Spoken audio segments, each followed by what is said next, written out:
Good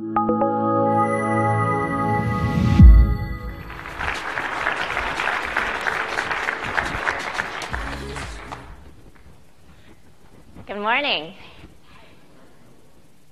So my name is Mallory Brown, but you can call me Travel Mal. It is my nickname. It's also the name of my business.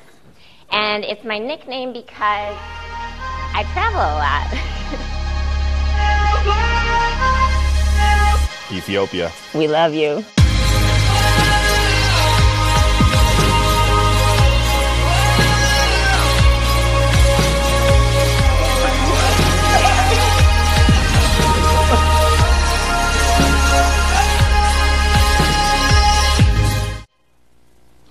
So I wanted to kick off this morning taking you guys on a little journey to Ethiopia.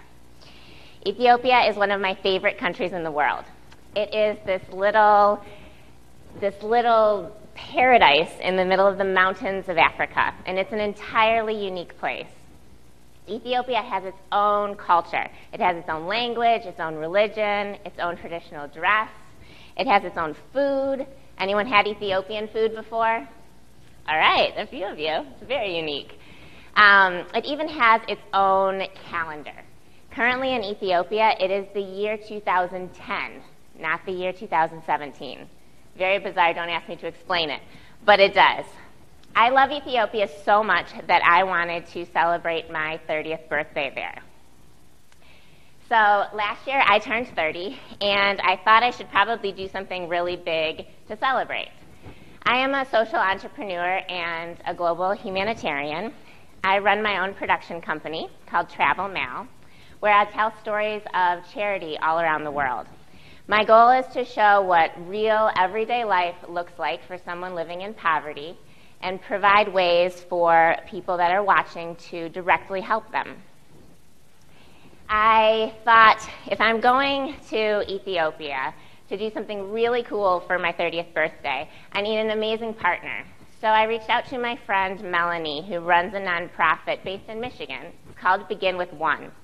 And Begin With One works in a very small remote village in southern Ethiopia.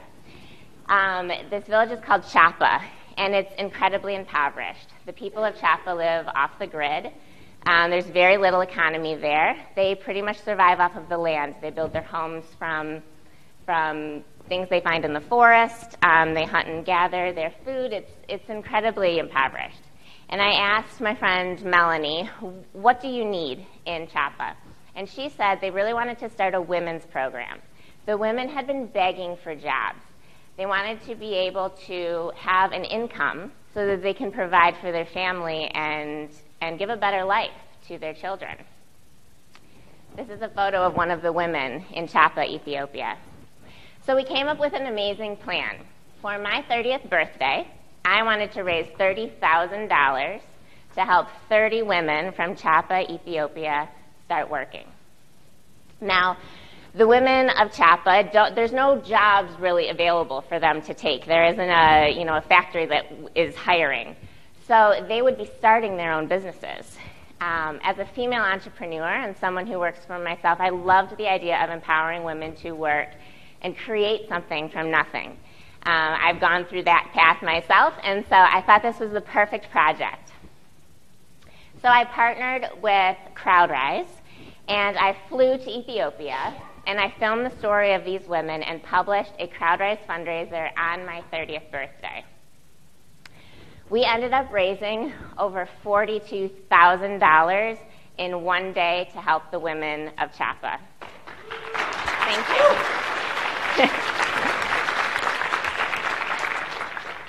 Thank you. This is a photo of me on my birthday with all of the women that we were helping. They made me a little birthday cake. Not traditional Ethiopian food, but they tried really hard to make it an American cake. It's very cute. So my birthday was an incredible success. It was honestly the best birthday I could have asked for. And I learned a lot in this campaign, in all the campaigns that I do. And I know that most of you sitting in the audience today, you have incredible initiatives that you're trying to start. You have these big dreams of things that you want to do to improve the world. So I'd like to share with you 3 pieces of advice that I can give that greatly led to the success of my fundraiser and can lead to the success of the initiatives that you're trying to run. So the first is to tell a story. In today's day, we are bombarded with information. You wake up in the morning and you can get your news from 7 different places. You can see on Instagram what all of your coworkers had for breakfast. You open your email and there's just constant information. And so when you're trying to start something and grab someone's attention and hold someone's attention, you have to tell a story. Stories allow you to wrap up all of the questions someone might have in a really compelling way. You answer what you want to do, why you want to do it, why do you care about this, why should I care about this? All of that is told in a very human, in a very real way that pulls on people's emotions. If you're trying to start something for charity or something that does good in the world, you have to pull on people's heartstrings. And stories are the best way to do that.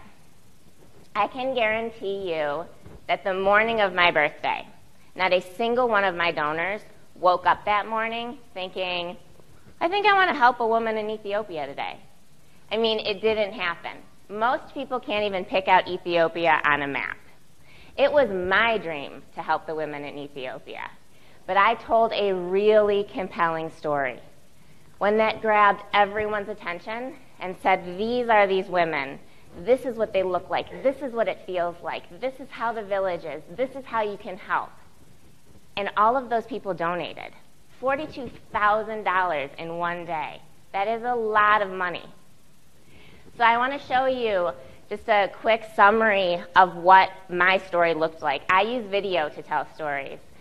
You can watch the full video on my website, travelmail.com, but this is just a little snippet so you can see how I tell stories.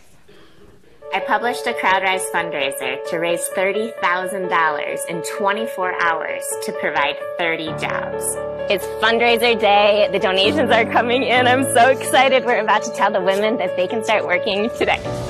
Hey, I just want to say thank you so much for donating. I'm here with the women, and we're about to start their businesses. And we surpassed our $30,000 goal.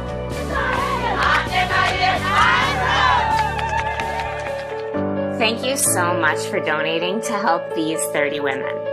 Their new jobs will provide a sustainable source of income, which will empower them to truly transform their lives. Best birthday ever.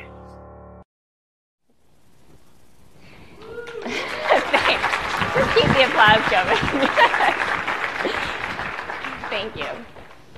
So number 1 is to tell a story. Number 2, ask for help. So many people want to help, and they don't know how. And often as the person trying to provide the help, as being the facilitator, we actually forget to ask. You've got to tell a story, and then you have to directly ask for help. Now, in my fundraiser, there's an obvious call to action. I said, please donate. You know, you ask for help. But there was another ask that was more hidden. This is behind the scenes of how the fundraiser actually worked. And I want to share that ask to you. So I wanted to raise $30,000. I had never done that before. I mean, that's a lot of money. And I knew I couldn't do it alone. So I asked 30 of my friends here in the US to sign up to help me fundraise. I said, please start a fundraiser on my birthday and pledge that you will crowdfund $500. So these 30 women, they all signed up. So I matched them with one of the Ethiopian women. So my friend Diana, she sponsored this Ethiopian woman, Wade. And my friend Aylin down in the corner, she sponsored this Ethiopian woman, Burka.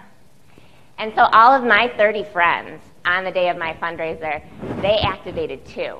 And they activated their audiences. They got their friends to donate. And the goal was $500 for each of them. And as you can see, a lot of them surpassed their goal. Now, if all 30 of these women had crowdfunded $500 each, that adds up to $15,000 that my network was doing. So when I went to go ask all of my friends to do this, I was kind of nervous because people don't like to do things for their own birthday, and I was asking them to crowdfund on my birthday. It was like, hey, on this day to celebrate me, And by the way, I'm not going to be here. I'm going to be in a different country. But will you rally all of your friends to help? I mean, it's kind of a weird ask, but I asked.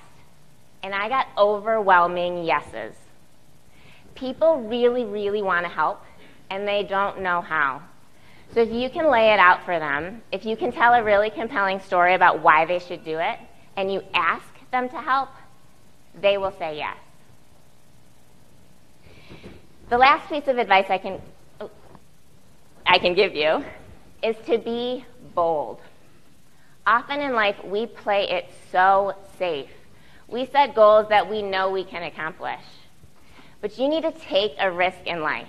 You can't get to the top of the mountain if you never actually start climbing to the top of the mountain. And no one can catch you if you fall, if you're not standing from a place that you can fall from. So often we wake up, we do our thing, we eat something, and we go to bed. And then we wake up, and we do our thing, and we eat something, and we go to bed. And if you do this 7 days a week, and then you do that 12 months a year, years end up passing, and you're in the same place. You need to start setting goals that scare you. I had no idea how I was going to raise $30,000 when I first agreed to do this. I had agreed to do my fundraiser 6 months before my birthday. And at that moment, $30,000 was terrifying to me. How am I going to raise this? But I ended up raising $42,000. That's because I set my goals high. I told a really, really, really, really compelling story, and I asked people to help. If you can do those three things, if you can tell your story, you ask people to help, and you are so bold that you're scaring yourself, you will accomplish wonders in life. There's a photo of me celebrating with all of the women. I hope that this can help you guys in your pursuits. I want to end this saying my favorite word in Ethiopian. It is the word thank you, and it's amasaganalu. Thank you.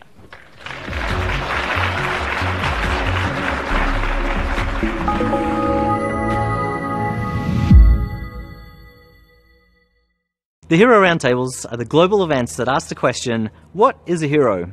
You've just seen one hero talk. To find more and join the conversation, visit our website or social media.